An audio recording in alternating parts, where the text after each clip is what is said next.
जे शिवस्मारक करू शकत नाहीत ते शिवरायांचा इतिहास जपू शकत नाहीत, जिवंत ठेवू शकत नाहीत आणि महाराष्ट्राला, देशाला, जगाला खरा छत्रपती शिवरायांचा इतिहास सांगू शकत नाहीत. लक्षात ठेवा. पण जे इतिहासाकडे आणि शिवचरित्राकडे, शिवरायांकडे चुकीच्या पद्धतीने मांडण्याचा प्रयत्न करेल, खबरदार. गाठ माझ्यासारख्या हजारो, करोडो, शेकडो शिवरायांच्या मावळ्यांसोबत आहे. सुट्टी नाही देणार.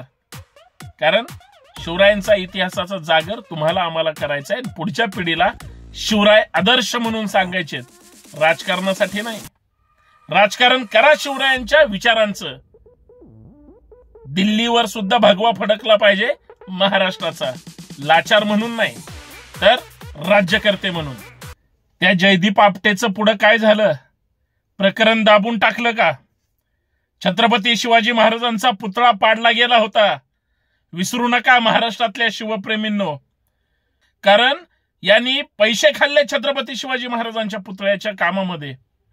चुकीचा पुतळा बसवला. शिवरायांच्या डोक्यावर ज्या पद्धतीची जखम दाखवण्याचा प्रयत्न केला, राग कुणालाच येत नाही. त्याला अटक झाली, उपकार नाही झाले. तो काय म्हणतोय, अटक मला झाली नाही तर मी स्वतः दिली, कारण बाहेर घाणेरडं राजकारण चालू होतं. पोलिसांना हात जोडून विनंती आहे, फक्त त्याला जनतेच्या हातात द्या, लोकांच्या ताब्यात द्या. जोड्याने थोबाड फोडल्याशिवाय असले आपटे फिपटे जागेवर येत नसतात. आजपर्यंत याच जातीच्या लोकांनी छत्रपती शिवरायांचा इतिहास वेळोवेळी चुकीच्या पद्धतीनं, एकेरी पद्धतीनं किंवा वादग्रस्त पद्धतीनं मांडला. किती वेळेस आम्ही शिवरायांसाठी रस्त्यावर यायचं, आंदोलनं करायची. ह्यांच्याच विचारधारेची लोक चुकीचे स्टेटमेंट करणार, घाणेरडी वक्तव्य करणार. हे सगळे ठरवून बोलतात, ठरवून करतात. लाज वाटली पाहिजे या लोकांना. महाराष्ट्रामध्ये खऱ्या शिवप्रेमींची कमी आहे. वेगळ्या पक्षात विभागलेले, वेगळ्या नेत्यांची चमचेगिरी करणारे किंवा कशातच न पडणाऱ्या अशा लोकांमुळं आजपर्यंत आपल्या सगळ्या महापुरुषांचा, कुठल्याही महापुरुषांना घ्या, कमी लेखलं. 10-15 वर्षापूर्वीचे जर तुम्ही पाठ्यपुस्तकातले फोटो पाहिले, फक्त संदर्भ देतोय, आठवा एकदा. बहुजन महापुरुष जे कोणी होते, पुस्तकात अभ्यास करताना सगळ्यांचे ब्लॅक अँड व्हाईट फोटो असायचे, ब्लर फोटो असायचे. अक्षरशः म्हणजे ह्यांचे फोटो का टाकलेत असं वाटायचं. आणि दुसऱ्या बाजूला ह्याच आपट्याच्या जाधभाईंचे फोटो, इकडे टिळक, सावरकर, आगरकर, रामदासांपर्यंत एकदम चकचकात असे चकचकीत फोटो असायचे, जसं काय आत्ताच ब्युटी पार्लर मधून आलेत का. आणि मग महात्मा फुलेंचा, शाहू महाराजांचा, कुणाचाही फोटो बघा जुन्या पुस्तकांमध्ये एकदम असे ब्लर झालेले. महापुरुषांना इतकं कर्जबाजारी दाखवायचं. तुकाराम महाराजांचे तर फोटो बघा तुम्ही. हे फक्त नावाला आपल्या महापुरुषांचा इतिहास शिकवतात, सांगतात 4-4 ओळीचा. साहेब, ह्यांच्या लोकांना कुणी विचारत नाही. हे ज्यांचे विचार हे मनुवादी फॉलो करतात ना, त्यांची लोक कधी वर हात करून त्यांच्याविषयी घोषणा सुद्धा देत नाहीत. पण पाठ्यपुस्तकात, शिक्षण विभागात, सगळ्या सिस्टीम मध्ये ह्यांची लोक अशी परफेक्ट बसवलीत ना, तुम्हाला कळणार पण नाही. मी एवढं का त्वेषानं बोलतोय, त्याचे मूळ कारण आहेत. जेम्स लेन भारतात आला, त्याच्या अगोदर सुद्धा चुकीचं लिहिलेलं नाही का? लिहिलं गेलंय. आम्ही वाचलं नाही, चिकित्सा नाही केली. शिवाजी महाराजांना एकेरी पाठ्यपुस्तकात शिकवलं. संभाजीराजांना, संभाजीराजांची तर किती बदनामी केली. छत्रपतींच्या मावळेत आपण खरा इतिहास समजून घेतला पाहिजे आणि खरी माहिती समजून घेतली पाहिजे. सगळे एकेरी आणि बदनामीकारक लिहिलं.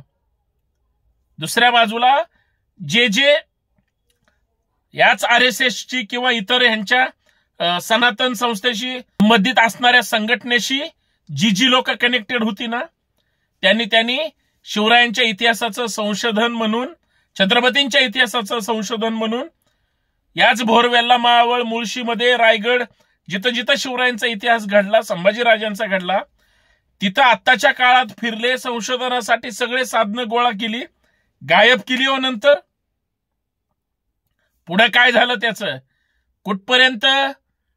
महाराष्ट्र भूषण या व्यक्तीपर्यंत, पुरंदरेंपर्यंत त्यांनी वापस नाही दिली. एकदा जाऊन विचारा.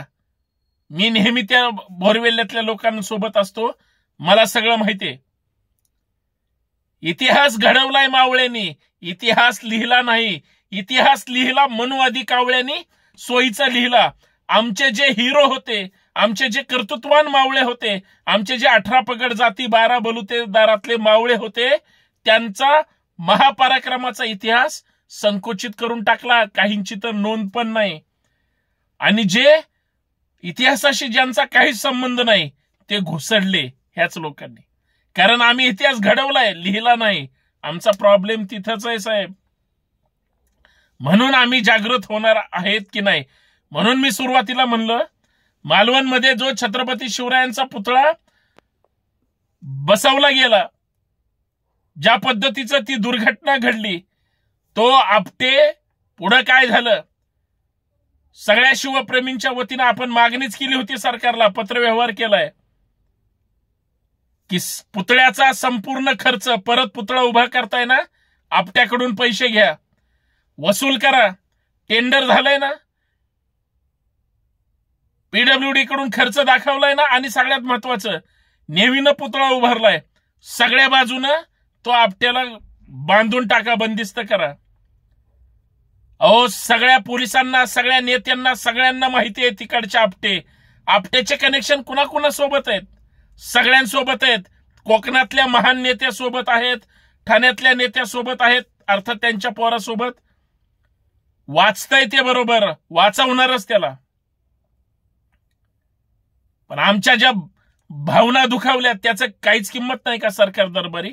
मला कुठल्याही पक्षाच्या विरोधात बोलायचं नाही, नेत्याच्या तर अजिबात नाही. तुम्ही पण ह्याच महाराष्ट्रातलेत, पण तुम्ही सोयीचं वागता. मागच्या वर्षी सुद्धा महाराष्ट्र भूषण पुरस्काराच्या वेळेस दुर्घटना घडली, त्या धर्माधिकारीला दिला. धर्माधिकारीच्या त्या पुरस्कार वितरण सोहळ्याच्या भर उन्हातल्या कार्यक्रमामुळे उष्माघाताने लोक मारली गेली. चौकशी समिती नेमली, वर्ष 1.5 वर्ष होऊन गेले, अजून समितीचा निकाल नाही. का? वेळ काढूपणा. आता सुद्धा या पुतळ्याची दुर्घटना झाली, बळबळ त्याला सगळे लोक रस्त्यावर आले म्हणून त्या आपट्याला अटक केली. त्याच्याकडून चांगला त्याला पोलिसी झटका दाखवून सगळं काढायचं होतं बाहेर. प्रकरण गंभीर आहे आणि वातावरण तंग आहे, तरी सुद्धा गांभीर्याने घेतलं नाही. इथं सुद्धा तेच होणार. माननीय मुख्यमंत्री महोदय म्हणाले की आपण पैसे खर्च करू, अजून चांगला उभा करू, सगळं ठीक आहे. अजितदादा पण बोलले, तुमच्यावर डाऊटच नाही. पण तुम्ही किंवा तुमचे लोक या सरकारवर जर काय आलं तर जे वेळ काढूपणा करताना, आमचं म्हणणं त्याच्यावर आहे.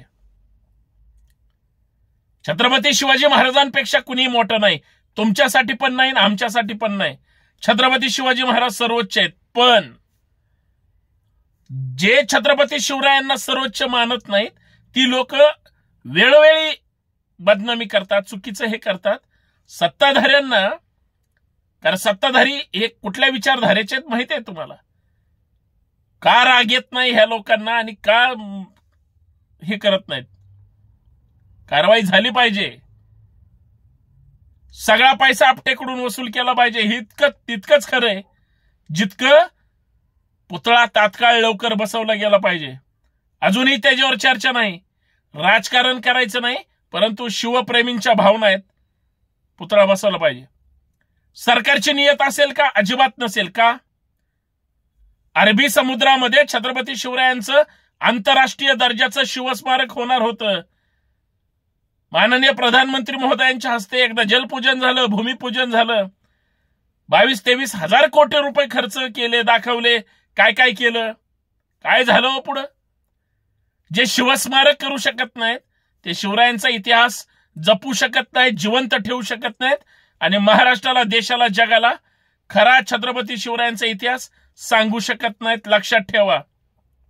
पण जे जे इतिहासाकडे आणि शिवचरित्राकडे, शिवरायांकडे चुकीच्या पद्धतीनं मांडण्याचा प्रयत्न करेल, खबरदार, गाठ माझ्यासारख्या हजारो करोडो शेकडो शिवरायांच्या मावळ्यांसोबत आहे. सुट्टी नाही देणार. कारण शिवरायांचा इतिहासाचा जागर तुम्हाला आम्हाला करायचा आहे. पुढच्या पिढीला शिवराय आदर्श म्हणून सांगायचे, राजकारणासाठी नाही. राजकारण करा शिवरायांच्या विचारांचं. दिल्लीवर सुद्धा भगवा फडकला पाहिजे महाराष्ट्राचा, लाचार म्हणून नाही तर राज्यकर्ते म्हणून. जय जिजाऊ, जय शिवराय, जय महाराष्ट्र.